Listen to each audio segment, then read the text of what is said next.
Olá, bem-vindos ao canal Elanigre. Estamos na nossa série Êxodos, aula de número 36. Hoje a gente vai acabar o capítulo 4 do livro, né, de Êxodos, e começar o capítulo 5, em boa hora. A aula passada a gente viu a parte mais enigmática da Torá da cobra, então a gente fechou esse caminho, esse assunto, e agora a gente vai voltar para o assunto principal, que é, de fato, agora a história vai desenrolar, né? Porque até então é Deus falando com Moshe, Moshe fala com ele, agora finalmente Moshe vai chegar, a gente está no final do capítulo 4, mas no capítulo 5 Moshe vai chegar para falar para o povo, depois vai falar com o faraó, né? Mas antes ele vai encontrar o irmão, então antes a gente vai ver, a gente está no versículo 27, se eu não me engano, 27, isso, do capítulo 4. Vamos lá. ויאמר אדוני אל אהרון, לך לקראת משה המדבר, וילך ויפגשהו בהר האלוהים, וישק לו. Ou seja, a gente está... Última vez que apareceu Moshe, óbvio que apareceu que ele estava no caminho pro hotel, né? E aconteceu tudo isso, mas antes Moshe tinha saído de Midian, então, para ir pro Egito, certo? Ele foi e aí ele vai pro deserto para ir pro Egito. Então, independente de quando faz essa história do hotel, agora é a cena em outro local, é com Aharon, ou seja, falou Deus para Aharon, irmão mais velho de Moshe, aquele que Moshe estava, um dos motivos que Moshe estava relutante em não aceitar a liderança, porque o que meu irmão vai pensar e tudo mais. E o que Deus tinha falado? Falou, não, teu irmão vai ficar feliz, né? Também vai, como ele fala, onde está?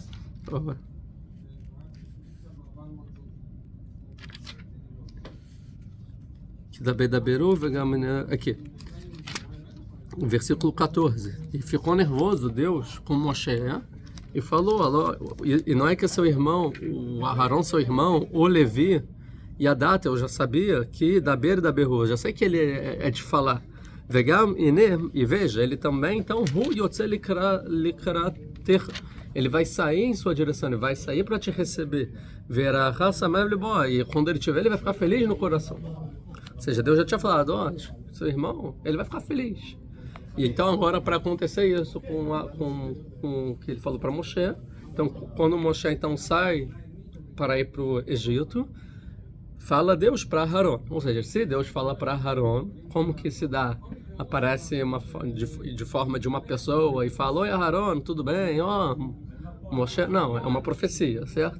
Ou seja, quer dizer que o Aharon, ele é profeta, a gente já trouxe em outros lugares nos profetas, que está escrito que Aharon, que Deus falava com Aharon no Egito e tal, como em Ezequiel, a gente já trouxe. Mas aqui, é claro, ele falou Deus com Aharon, ou seja, Aharon fala com Deus também, o tetagrama aqui. Então Aharon também, ele é profeta. Um segundo. Enquanto isso, a gente só mudou o ângulo aqui da sinagoga, porque hoje tem menos pessoas, então para a gente ficar um pouco mais afastado. E aqui estão as pessoas aqui é um dos grupos que as pessoas odeiam no canal, porque falam, fazem barulho, e as pessoas ficam, é falta de respeito, não, eles só estão estudando. Mas tem outros grupos, hoje em dia hoje está mais vazio, especificamente. Tem gente que gosta, a gente, não, eu me sinto no clima de estudo, de um Beit Midrash, lugar de estudo do local judaico e tal. E você que está assistindo, comente aqui embaixo. Atrapalha, estimula. Coisa que você mais odeia da vida. Qual é? Vamos lá.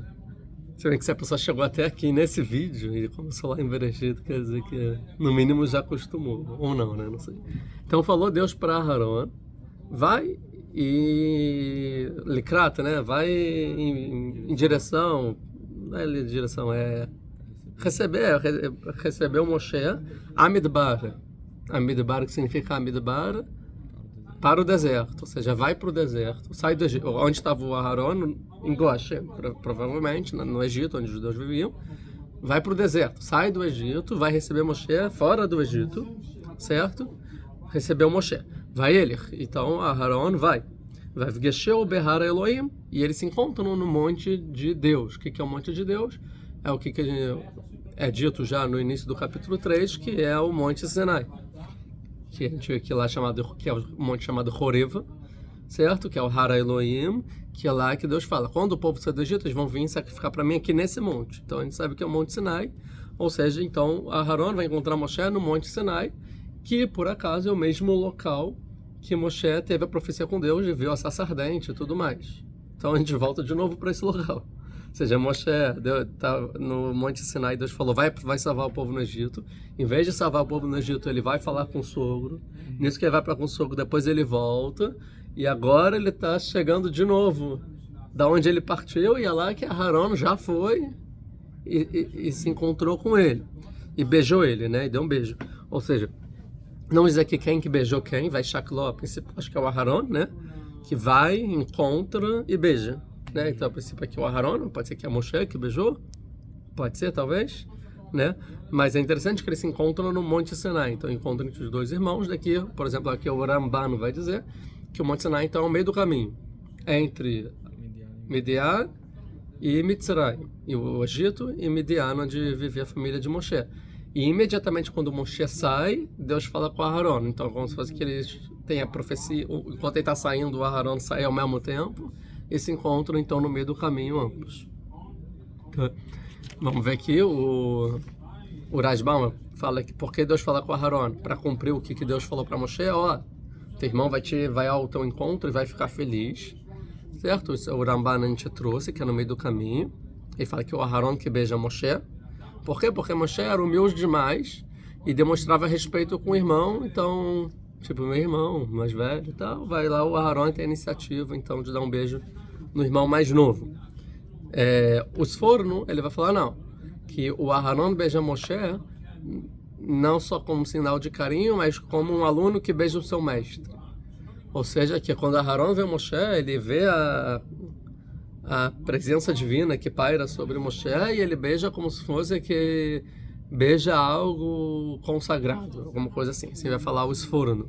Então, mas continua falando que Aharon que beija o Moshe como um aluno em reverência, né? Beija o seu mestre, né?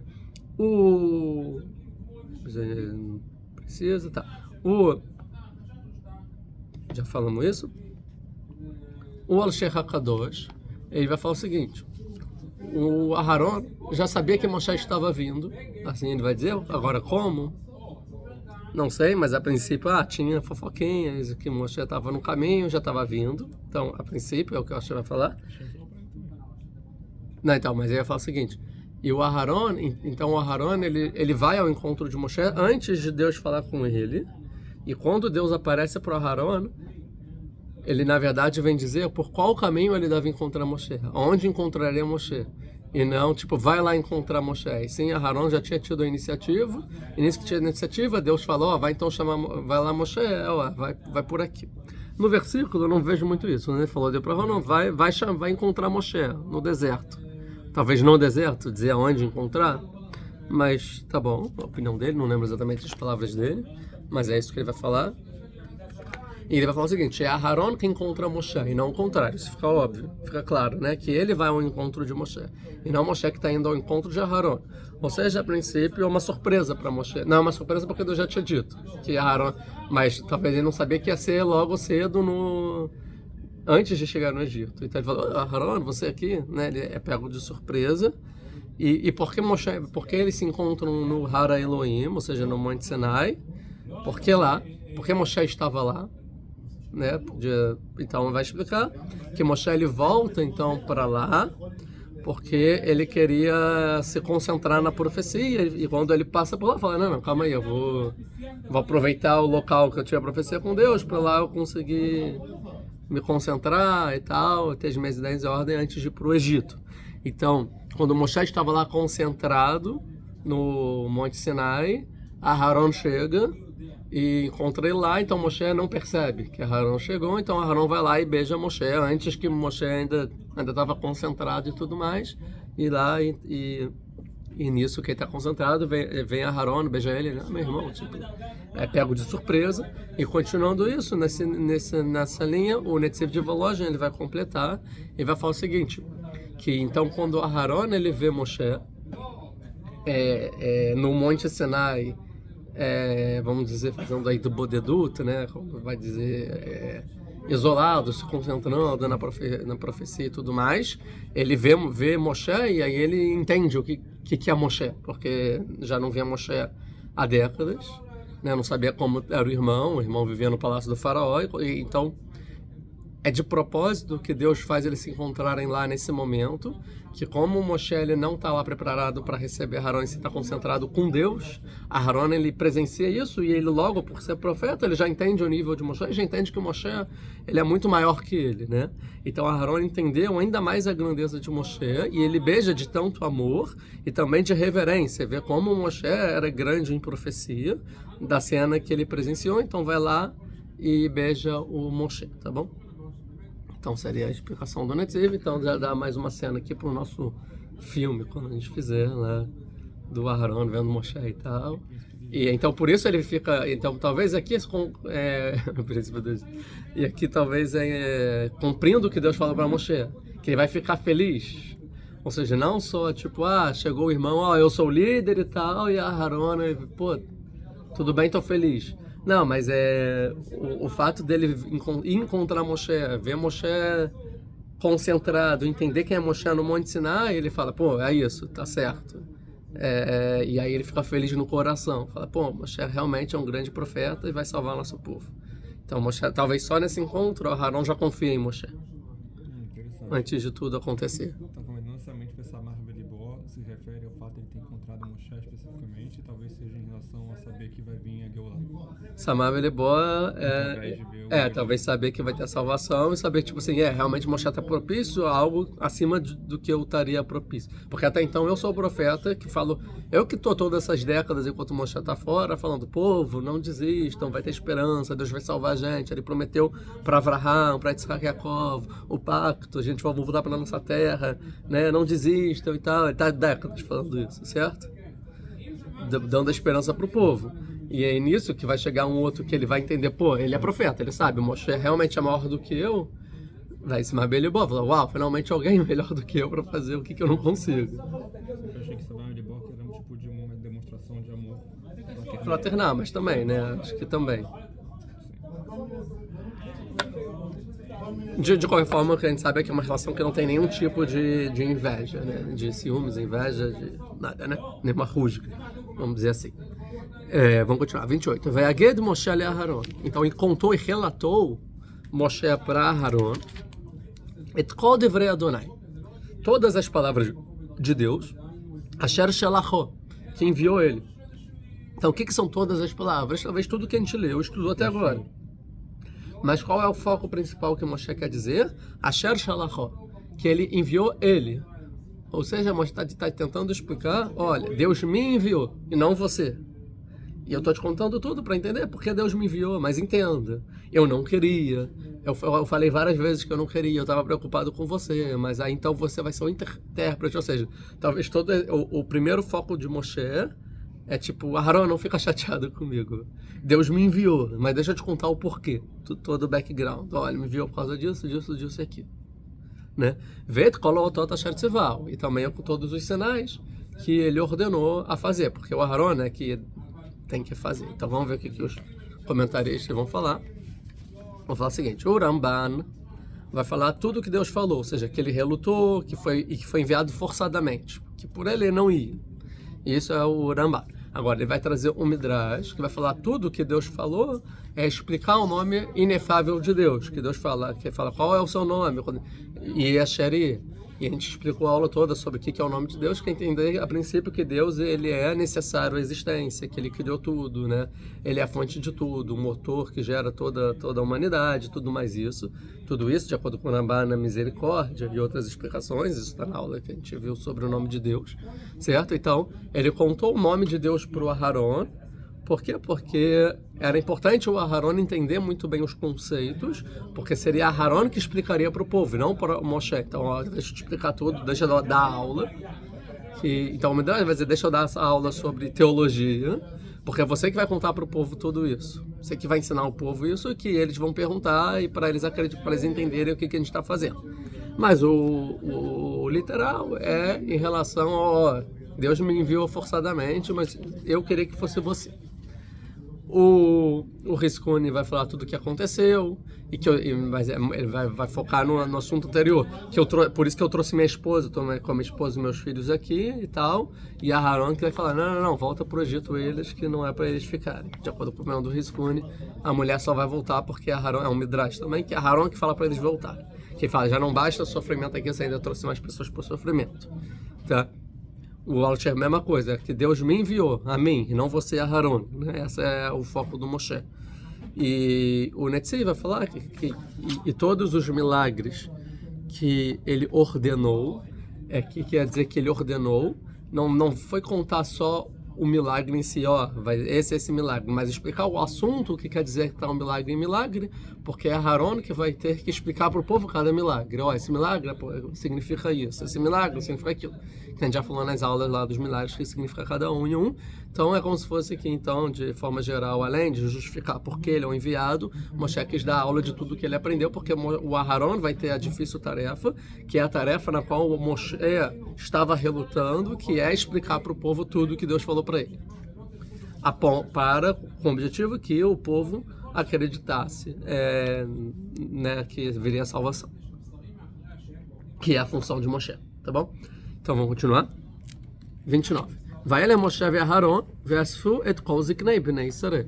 Então finalmente eles saem do Monte Sinai e eles vão até o Egito, né? E foi Moshe e Aharon, os dois juntos, ve'asfu, e juntaram todos os anciões dos filhos de Israel. Ou seja, todos os maiores sábios dos filhos de Israel. Agora, é interessante aqui, o que são esses maiores sábios dos filhos de Israel? Porque pode ser assim, que os anciões no sentido de idosos, ou seja, os mais idosos, ou anciões no sentido de sabedoria, os mais sábios, como traduzir, os maiores sábios do povo de Israel. Mas quem eram esses mais sábios, né? Uma ideia, né, uma hipótese, é entender que, tipo assim, eles viram, quem são os mais sábios aí? Você é bem sábio, você vem junto aqui e é para vocês que a gente vai congregar. Ou, outra hipótese, já existia uma instituição dos sábios. Esses são os sábios do povo de Israel. Ou seja, os sábios de Israel não só no sentido de idade, e não no sentido de sabedoria, mas no sentido político, de hierarquia. Existia uma hierarquia política na qual eles são os responsáveis pelo povo de Israel, eles são os líderes do povo de Israel no deserto. A minha opinião é que essa instituição já existia, que eram os juízes, os grandes juízes. Já existia uma academia de Torá, desde que Jacó volta com os filhos, vão com os filhos para o Egito, que é Yehudá vai na frente, né? Judá vai na frente e funda, e da partir daí já existe essa instituição de um parlamento judaico, e os juízes desse parlamento são esses juízes, são esses anciões. Então são esses que eles juntam. Então, quem é a liderança política? Vem aqui que é com vocês que a gente quer falar. Que são os mais sábios, por acaso, e provavelmente os mais idosos. Mesmo que isso não tratasse realmente de um tipo de Sanedrino organizado, com certeza existiam líderes, tipo... Desorganizados. Tipo, todo mundo via tal... pessoas moram do mesmo povo, morando meio que junto. Morando junto. Líderes. Sim, mas de forma desorganizada, tipo, sabiam, esse aqui é o que é o líder. Pode ser. Mas o Rav Hirsch vai trazer assim, aqui é a única vez que está escrito Ziknei Bnei Israel, os anciões dos filhos de Israel, e nos outros lugares agora, a partir de então, vai ser chamado sempre de Ziknei Israel, os anciões de Israel. Porque tem aqui os anciões dos filhos de Israel, e não como depois sempre, os anciões de Israel. Então vai falar que até agora não tinha nada organizado. Então quem são dos filhos de Israel os sábios? E da partir que Moshe junta eles, formam uma instituição que da partir de então eles são os anciões que representam Israel. Seria o que o Rav Hirsch vai falar. Eu acho que essa instituição já existia, mas eu não sei por que aqui seria dos filhos de Israel e não só de Israel. Eu não tenho essa resposta. Até aquele momento só tinham realmente Bnei Israel, não tinha nenhum outro tipo de povo envolvido no meio? Não, mas é que nem Israel são dos Bnei, os anciões de Israel. Qual a diferença de anciões de Israel dos anciões dos filhos de Jacó, dos filhos de Israel? Talvez uma diferença de Israel entre Bnei Israel e Bnei Israel, o tema diz que realmente não tem ninguém de outro povo envolvido no meio. Israel também. Acho que pode ser falar que os filhos de Israel realmente mas acho meio hipótese, não vejo muito não. Mas de qualquer forma, ele junta os anciões. Interessante que eles não vão juntar o povo todo, vão juntar os anciões só. Por quê? Intelecto, para entender as mensagens também. Duas possibilidades. Uma, talvez é impossível juntar o povo inteiro, e como eu vou falar perante todo o povo, é preciso os representantes, que os representantes vão comunicar para o povo todo, sim? Ou, segunda hipótese, a gente vai falar de assuntos que o povo todo não está capacitado de entender, né? Então a gente vai falar só para quem tem essa capacidade, que são os intelectuais, os sábios do povo. Então, ou as duas juntas, né? Então vamos lá. Então eles vão juntar todos os anciões de Israel. Calma aí um segundo. Vamos ver o que vão falar aqui.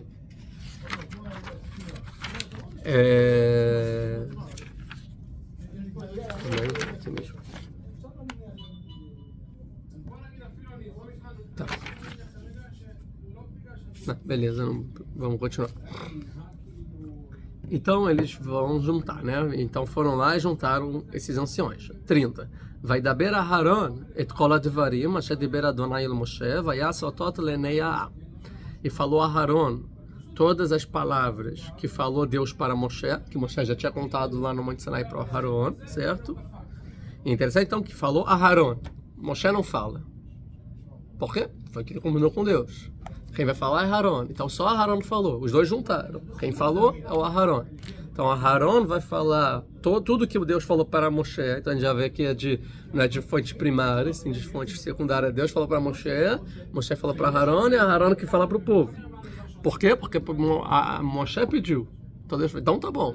O que não era para ser. Era para Moshe falar com o povo, direto, sem Aharon. Aqui, Rabinho, aqui um negócio legal. Aqui ele falou o motivo disso é porque o povo não conhecia Moshe, só conhecia Aharon. Que Aharon era famoso. Então, mas esse era um dos motivos da relutância de Moshe. Eles não me conhecem, quem sou eu para chegar lá falando? Então chama alguém que já está capacitado para isso. E Deus ficou bravo. Falou, tipo, não, era para ser você, mas tudo bem, chamou Aharon, né? Mas é interessante depois, e fizeram então os sinais. Quais são os sinais? Do cajado que vira a cobra e da mão de lepra, e pode-se dizer talvez a água que vira sangue, talvez sim ou não vem aqui o caso, perante o povo e não perante os sábios. Eles juntam os sábios. Os milagres são feitos perante o povo. Então vamos recapitular. Quando Deus vai falar com Moshe ele tem e fala, você vai ser enviado para isso, para aquilo e tal. Moshe fica relutante e ele vai perguntar, mas como eles vão saber? Eles vão perguntar qual é o seu nome. E Deus explica o nome, explica o que tem que dizer. Tudo são questões intelectuais. Aí continua, e depois Moshe volta atrás e fala assim, calma aí, Deus, mas como eles vão acreditar que você me enviou? Aí Deus então dá os milagres, coisa que até então não precisa. Se Moshe não questionasse, não ia ter milagre, ia ter só a parte intelectual. Aí explica os milagres. Aí depois Moshe vai, Moshe de novo vai lá e vai falar, não, mas calma aí, vinha outro. Aí fala, tá bom, Aharon vai ser o tradutor. Né? Então tem que ter três, a princípio, não era para falar nada. Chega lá e fala pro povo que vai salvar. Ponto. Aí Moshe fala, não, mas eles vão perguntar isso, aquilo, então Deus dá uma aula teológica, o que tem que falar para o povo, que eles vão acreditar. Esse então é o nível 1 seria, povo, vai ser salvo. Nível 2 é ter uma aula teológica de porquê Deus, o que é Deus e por que ele me enviou, tal, explicar tudo. Nível 3, milagres. Nível 4, o Aharon que vai falar e nem a Moshe, certo? Então o Aharon, ele fala, tá? E primeiro vai ter a aula teológica. A aula teológica para os anciões. Não faz sentido a aula teológica para o povão, para os anciões. E os anciões vão explicar para o povão o que é a capacidade de cada um em um. Os milagres, que é o nível 3, é perante o povão, porque o povão todo, milagres, todo mundo vai ver e falar, o milagre, né? Que é o que o povão gosta. O que não era necessário, porque a parte teórica já é o suficiente e muito mais do que um milagre, né? É entender o que é Deus, logicamente e tal. Faz muito mais sentido você acreditar e porque Deus salvaria e tudo mais do que ver um milagre que não diz nada com nada. Tá, então, o milagre é feito para o povo. Mas a aula sobre Deus e todos os ditos é para os anciões. Então depois vai ser chamado o povo e vai fazer perante o povo. Vamos ver o que os sábios vão falar, se tem alguma coisa interessante. Aqui, falou Aharon, o Ibn Ezra vai falar que o Moshe nunca falou diretamente com o povo, sempre foi Aharon.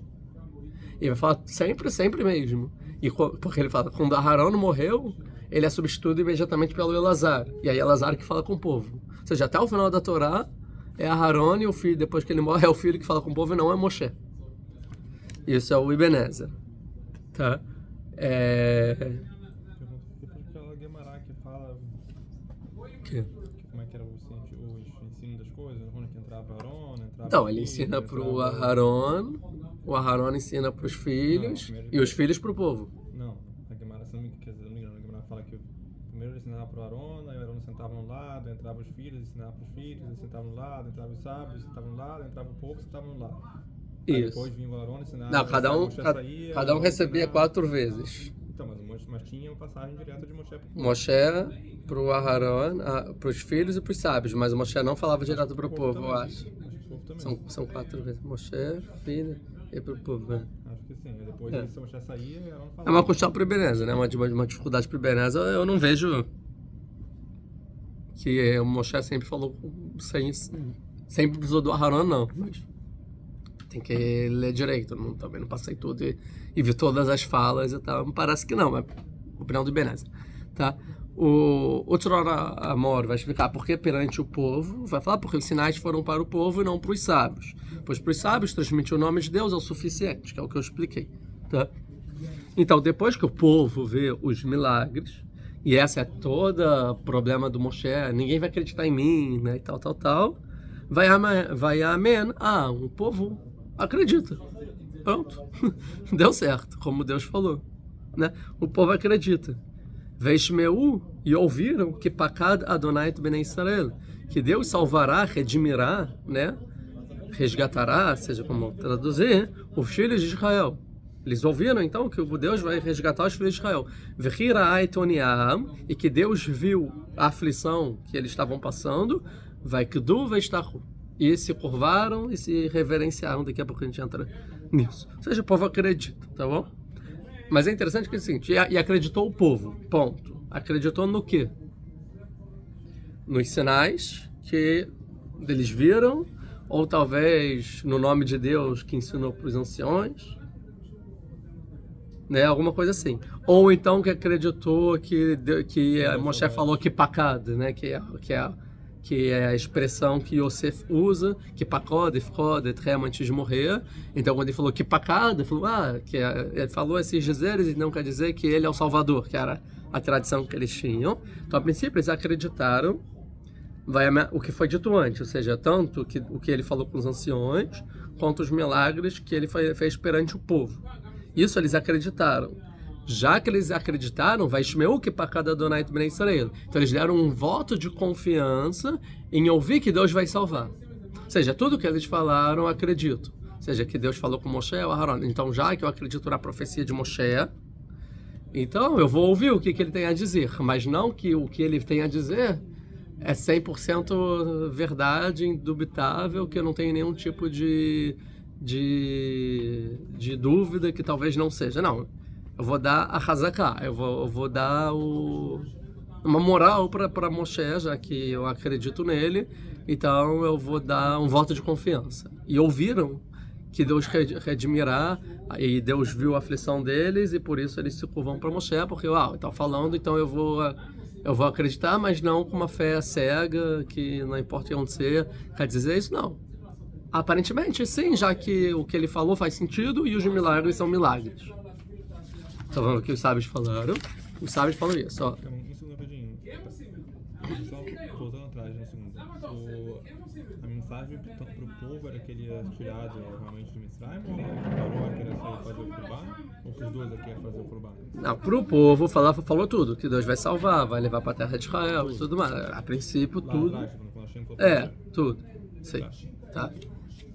Ele fala dos patriarcas, que lembrou dos patriarcas, Abraham, Yitzhak, Yaakov e tal. Tá? O Ibn Ezra falou que o que eles ouviram, eles acreditaram depois que ouviram que Pakad Hashem, que é ao contrário do que eu falei. Depois que Deus falou, Deus vai admitir, falou isso. Embora, aí o versículo ele trocou a ordem. O Rav Abravanel falaram que Deus acreditou quando ele explicou o nome de Deus, que Deus é necessário à existência. E que Deus, então, vai redimir. E o que Deus vai redimir, eles apenas ouviram com uma certa dúvida, mas deram a credibilidade, palavra boa, que eu estava procurando, a credibilidade, que é o que eu expliquei. O Al-Sheikh HaKadosh, o que eles acreditaram? O povo inteiro acreditou como um só homem, nos sinais. Ao ver o milagre, o povo todo.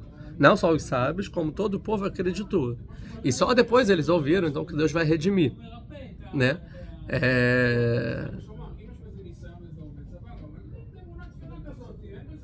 Aqui o Moshe fala assim, mas como assim? O povo acreditou, mas o Moshe falou com os sábios.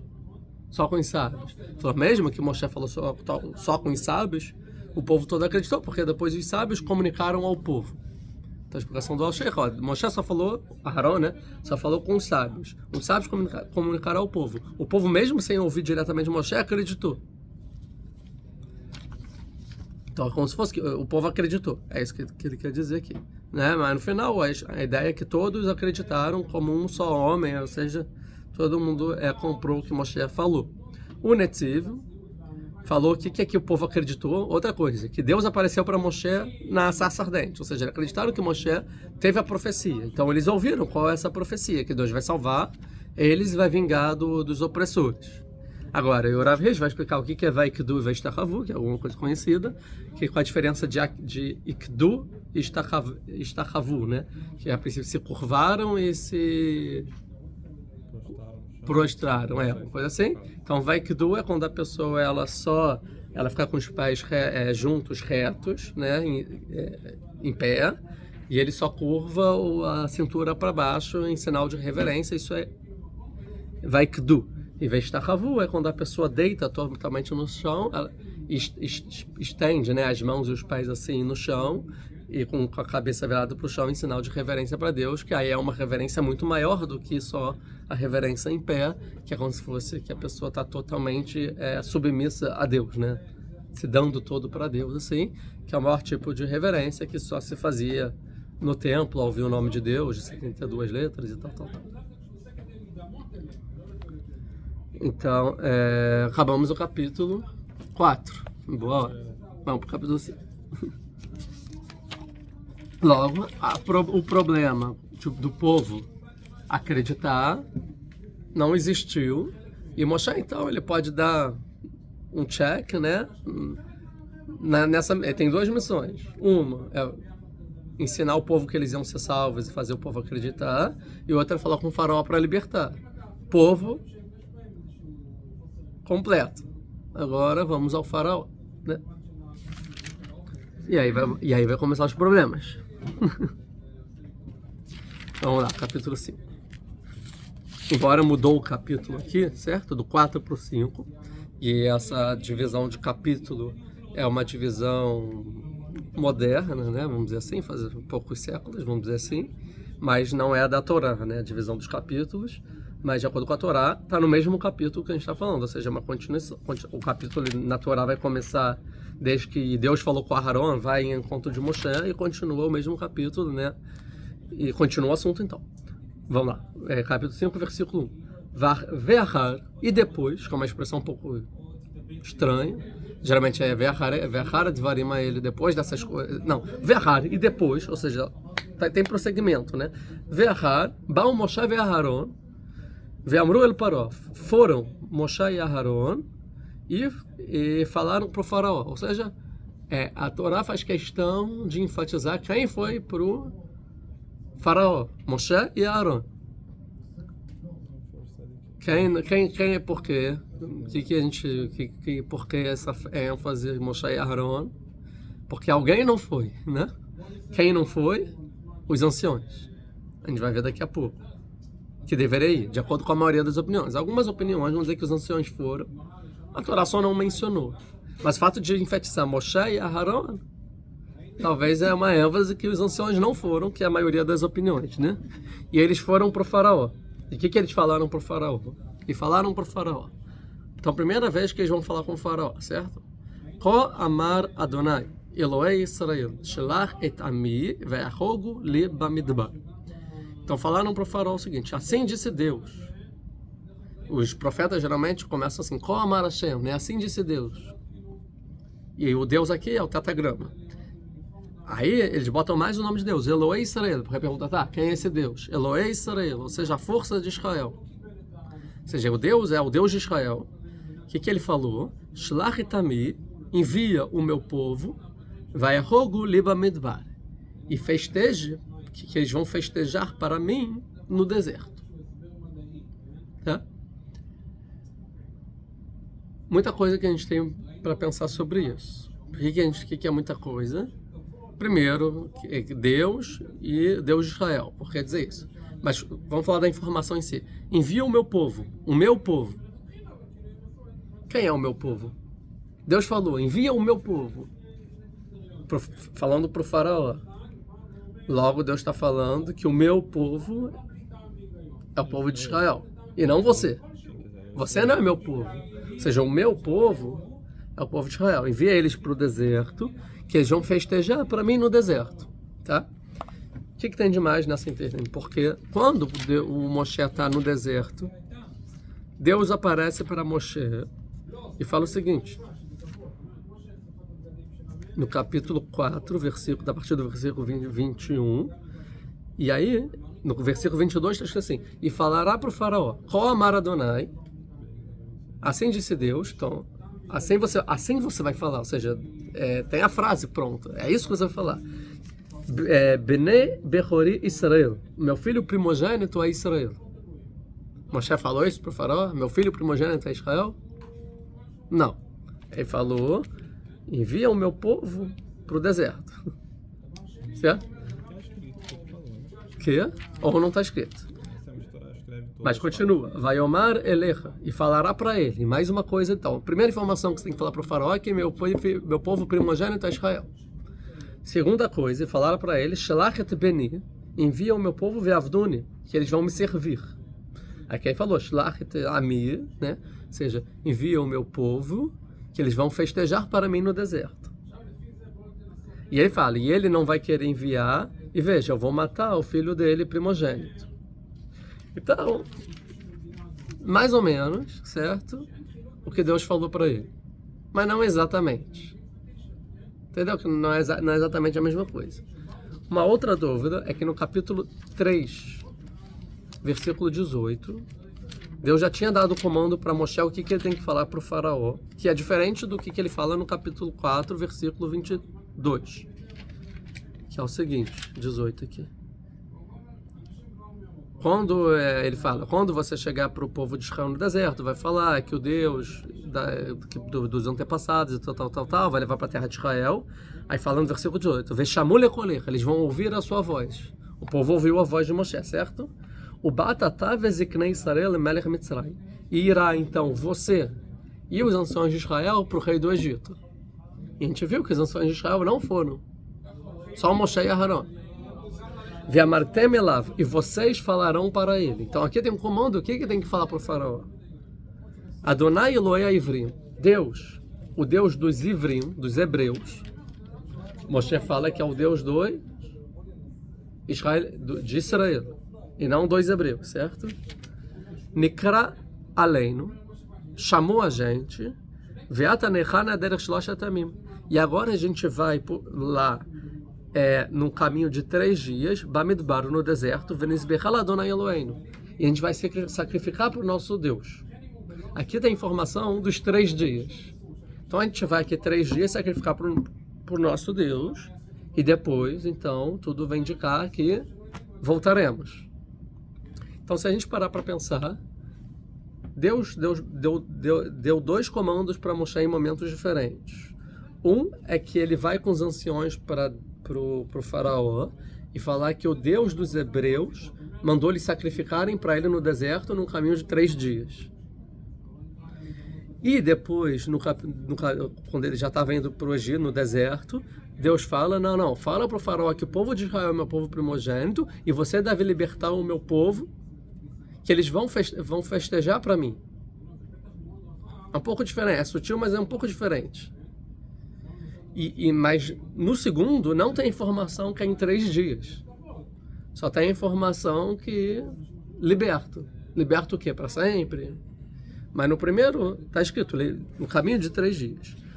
Quando Moshe, então, ele vai falar com o faraó, ele não fala nenhum nem outro, exatamente, mas ele fala mais parecido com o segundo. O meu povo primogênito liberto. Porque aqui quando ele fala com o faraó, ele não fala dos 3 dias. Ele fala, Deus falou o seguinte, o Deus de Israel, envia o meu povo que eles vão festejar para mim no deserto. Mas não está escrito, durante 3 dias e voltarão. Entendeu? Essa é a questão. Vai Omer Paró. Então o faraó vai responder. Mi Adonai Asher Shema Bekoló. Quem é esse Deus para ouvir a voz dele? Leshalech et Israel, para enviar Israel. Lo yadat et Adonai. Eu não conheci esse Deus. Vegam et Israel lo yishlalech. E também Israel eu não vou enviar. Então o faraó ele vai lá e... Não. De forma alguma eu vou fazer o que você falou. Eu não vou obedecer, eu não conheço Deus, ele não falou comigo, eu não vou enviar esse povo nem nada disso. No versículo 3, o Moshe então ele vai trazer um segundo dito. Ele vai falar outra vez uma coisa para o faraó.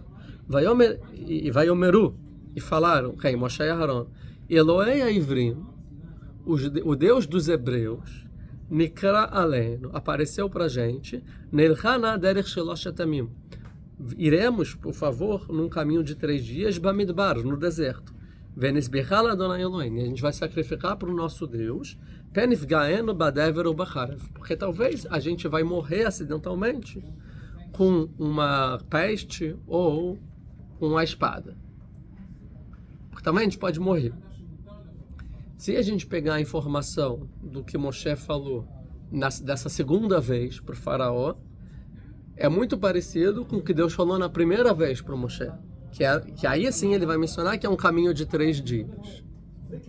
Então, se a gente for resumir, Deus ele fala 2 vezes para Moshe o que ele tem que falar com o faraó.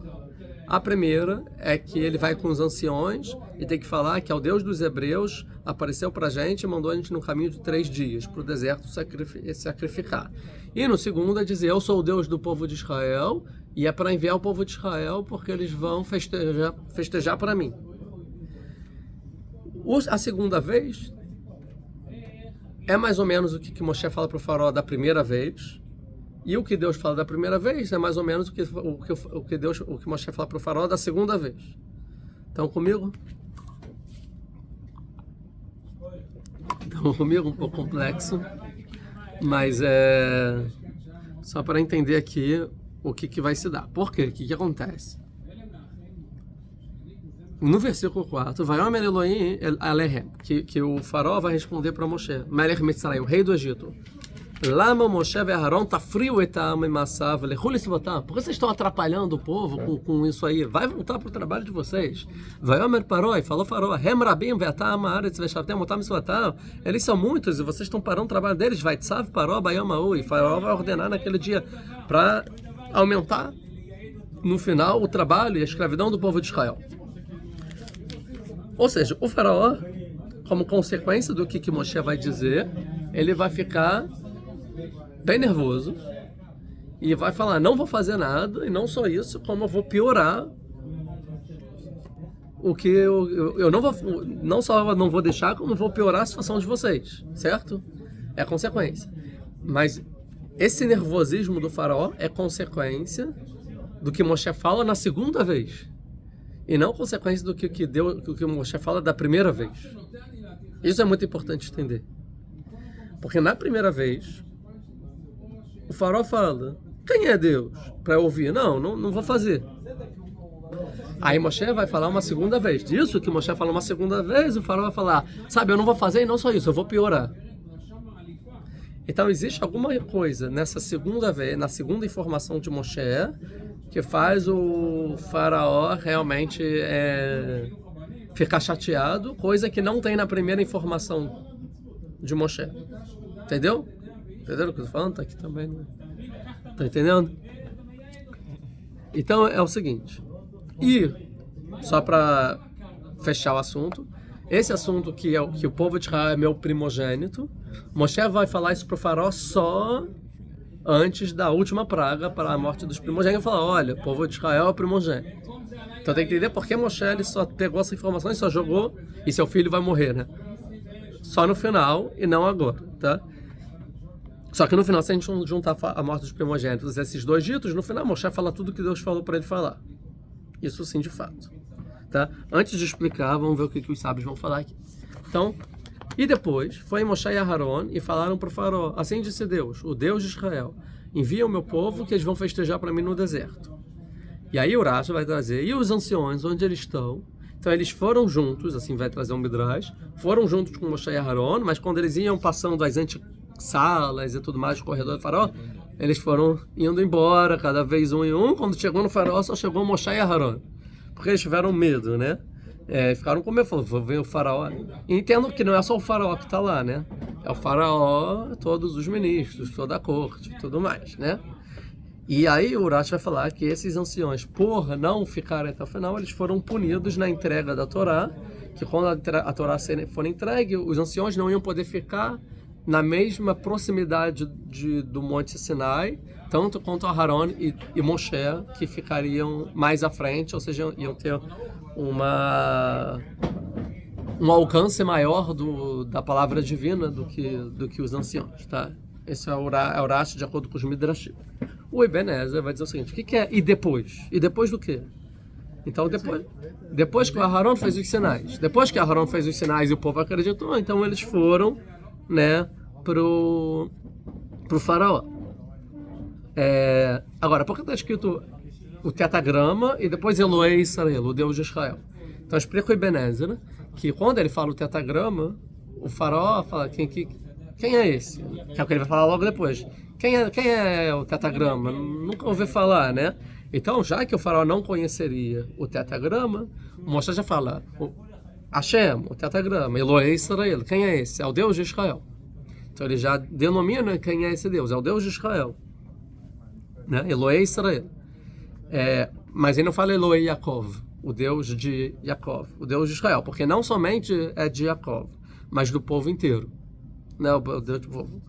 E o que é? E eles vão Vayahogu li bamidbar, que significa Vayahogu. Vayahogu, a princípio o Ibn Ezra vai traduzir como sacrificar, tá? Porém, ao pé da letra, Vayahogu não é sacrificar, né? Que Vayahogu vem de Hag, que significa Hug, que é como se fosse um círculo, que no caso seria no sentido de festejar, que é dançar em roda. No caso, Vayahogu é dançar em roda. Então você dança em roda. O que quer dizer dançar em roda?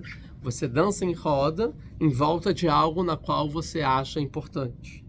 Então as festividades você dança em volta da Torá, no caso, né? Então Vayahogu li bamidbar, vocês vão Vayahogu li, ou seja, vocês vão dançar em volta de mim no deserto. No Monte Sinai vai pairar a presença divina, em volta de mim vocês vão festejar. Então não é a palavra sacrificar, e sim, ao pé da letra seria a festa, a dança, o festejo de estar na presença de Deus. Mas nessa festa, por isso, por exemplo, tem 3 vezes no ano que o povo tem que fazer a peregrinação, né, que são os Shalosh Regalim, as 3 festas que o povo todo tinha que ir para Jerusalém no Beit HaMikdash, que é Pesach, Shavuot e Sukkot, certo? E as festas são chamadas de Hagim. Hagim de festejar, porque é o povo todo unido que festejava em volta do templo, que se alegrava em volta do templo, né? Festejando a presença divina que tinha nessas festas. Por isso que as festas são denominadas do sentido do povo estar em volta do templo, como o povo inteiro em volta do templo, que foram lá ver Deus, né? Ter a presença divina. Então, por isso que é uma festa. Mas, por exemplo, as outras festas, como, por exemplo, Rosh Hashanah, Yom Kippur, não são Hagim, né? Então, por isso que já que na festa está o povo todo, existe um sacrifício especial chamado sacrifício de Hagigah. Ou seja, que já que na festa vocês vão se alegrar, também sacrificam. Então, por isso que você pode dizer que Vayahogu é sacrificar, mas na verdade não é. Vayahogu é festejar, dançar. E já que se dança, Deus manda fazer então um sacrifício da dança, que é o sacrifício em si, que é o Korban, o sacrifício de Hagigah.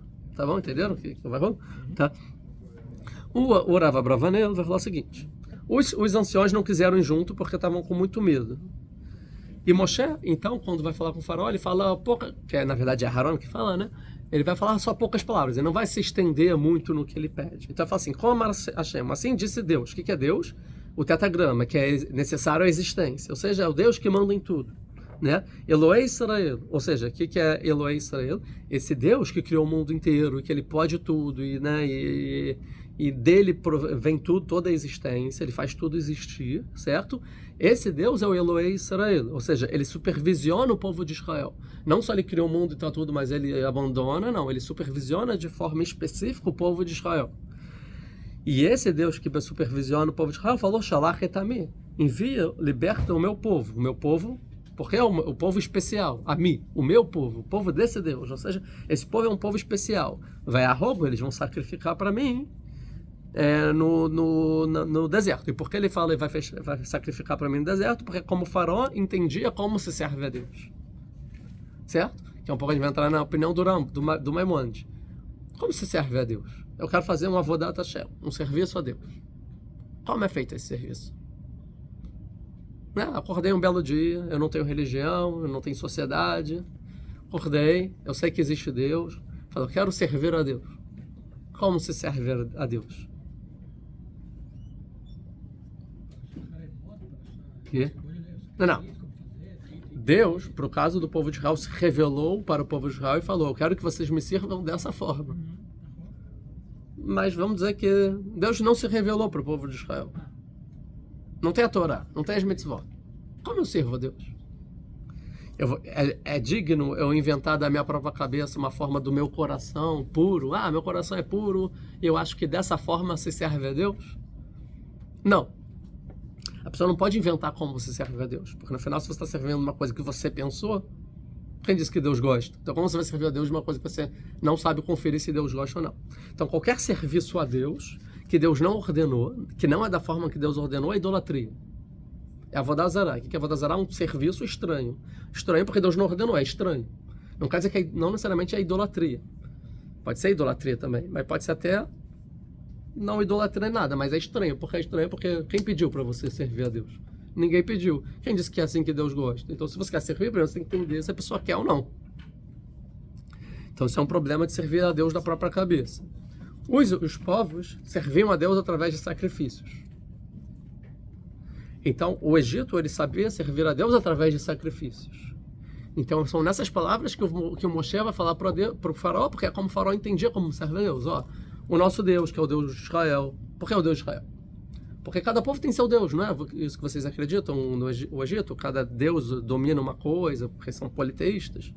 Tem um Deus. Tem o Deus que é o tetragrama, criou tudo e tal. Mas se você não acredita, tem o Deus de Israel, que é específico do Deus de Israel. Esse Deus de Israel, assim como o seu Deus fala, você tem que dar sacrifício, serve a ele sacrificando, senão ele pode ficar bravo e tudo mais. O nosso Deus de Israel, então a gente vai lá festejar para ele, sacrificar para ele lá no deserto, porque é o nosso Deus. Então o Rav Abravanel, ele está dizendo que Moshe, ele fala na linguagem do que o faraó vai entender. Assim como todo povo tem que ter liberdade religiosa e cada povo, então, ainda mais se você é politeísta, então você tem que admitir o serviço a qualquer tipo de divindade. A gente tem o nosso tipo de divindade, mesmo que você não acredite que é a divindade de todos, então você tem que libertar a gente para ir no deserto e sacrificar para o nosso Deus. Até porque você acredita que cada um vai que Deus fica bravo, que é o que ele vai dizer depois.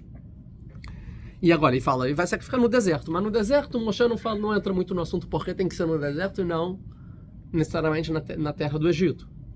A gente sabe por que não pode ser na terra do Egito. Porque Deus nunca vai se conectar na terra do Egito, porque tem muita idolatria. Mas Moshe não precisa falar isso com o faraó. Aqui Deus não gosta não. Não, fala, tem que ser no deserto. Pronto. Então ele não entra no assunto. Tá? O Mab vai falar que os anciões também foram saindo aos poucos e tal. E fala que Moshe não fala exatamente o que Deus pediu. Porque... Um segundo... Porque no capítulo 3, versículo 18, Deus fala assim, você vai com os anciões e vai falar isso para o faraó. A questão é que os anciões não vão.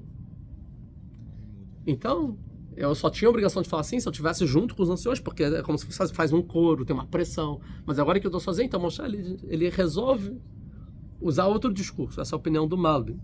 Tá? Interessante que é o que a gente já viu, que pelo fato do Aharon falar com o povo e não Moshe diretamente, o povo comprou a ideia, mas não tanto se Moshe falasse diretamente. Se Moshe falasse diretamente, os anciões iam comprar a ideia a ponto de não ter medo do faraó. Mas o fato de ser Aharon, eles compraram a ideia, mas quando foram se aproximando do faraó, eles foram indo embora. O fato, então, de eles irem embora, quando Moshe foi falar com o faraó, não ia ter tanto peso como se fosse o peso de falar com todo mundo do lado, todos os sábios de Israel. O fato de não ter esse peso, Moshe muda o discurso.